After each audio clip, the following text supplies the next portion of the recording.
Good afternoon, and thank you for the opportunity to speak today. On behalf of the United States, I thank Japan and Foreign Minister Kono for convening this ministerial session on the growing threat from North Korea. Upon taking office, President Trump identified North Korea as the United States' greatest national security threat. That judgment remains the same today. After its ICBM launch on November the 29th, the North Korean government claimed that it now possessed the capability to strike any location in the continental United States. North Korea's growing capabilities reflect a direct threat to our security and the security of the entire world. We do not regard this claim as an empty threat.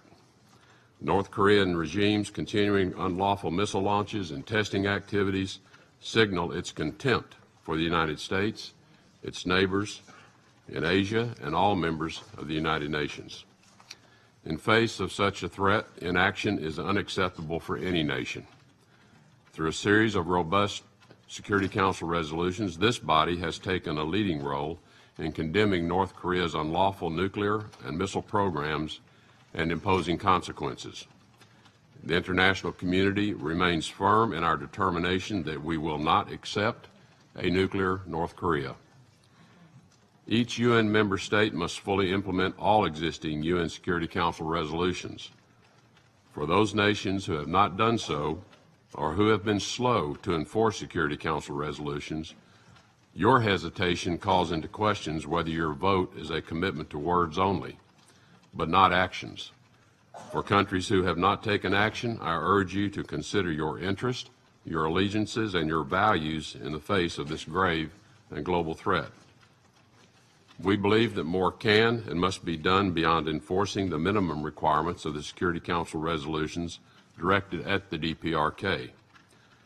Last spring, the United States initiated a peaceful pressure campaign of economic and diplomatic sanctions against North Korea with the intent of setting conditions for North Korea to engage in serious negotiations toward the complete, verifiable, and irreversible abandonment of its nuclear weapons programs. Our resolve to continue this campaign is even greater today. Over the past year, many allies and partners of the United States have joined our campaign, going beyond mere compliance with the Security Council resolutions. We ask these nations to continue to increase pressure through unilateral action. Doing so will further isolate North Korea politically and economically, cutting off support and funds for its unlawful nuclear and missile programs. We particularly call on Russia and China to increase pressure, including going beyond full implementation of the UN Security Council resolutions. Continuing to allow North Korean laborers to toil in slave-like conditions inside Russia in exchange for wages used to fund nuclear weapons programs calls into question Russia's dedication as a partner for peace. Similarly, as Chinese crude oil flows to North Korean refineries, the United States questions China's commitment to solving an issue that has serious implications for the security of its own citizens. Recently, the North Korean regime has sought to portray UN sanctions as harmful to women and children. But this is a regime that hypocritically spends billions on nuclear and ballistic missile programs while its own people suffer great poverty. The regime could feed and care for women, children, and ordinary people of North Korea if it chose the welfare of its people over weapons development. The DPRK has a choice. It can reverse course, give up its unlawful nuclear weapons program, and join the community of nations. Or it can continue to condemn its people to poverty and isolation. The regime in Pyongyang bears the ultimate responsibility for the well-being of its people. North Korea claims to undertake its nuclear weapons program as an essential step for the survival of its regime. In making this choice, North Korea has made itself less secure, and its economy has become further isolated and disconnected from the global economy. We have been clear that all options remain on the table in the defense of our nation. But we do not seek, nor do we want, war with North Korea.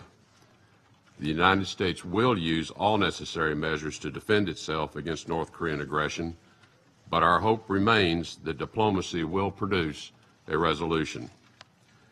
As I said earlier this week, a sustained cessation of North Korea's threatening behavior must occur before talks can begin. North Korea must earn its way back to the table. The pressure campaign must and will continue until denuclearization is achieved. We will, in the meantime, keep our channels of communication open. Our message today is one that this body has heard before and one that we will continue to repeat. The United States will not allow the regime in Pyongyang to hold the world hostage. We will continue to hold North Korea accountable for its reckless and threatening behavior today and in the future. We ask every nation here to join us in exerting sovereignty to protect all of our people. We also ask all to join a unified effort to achieve a complete and verifiable denuclearization of the Korean Peninsula. Thank you.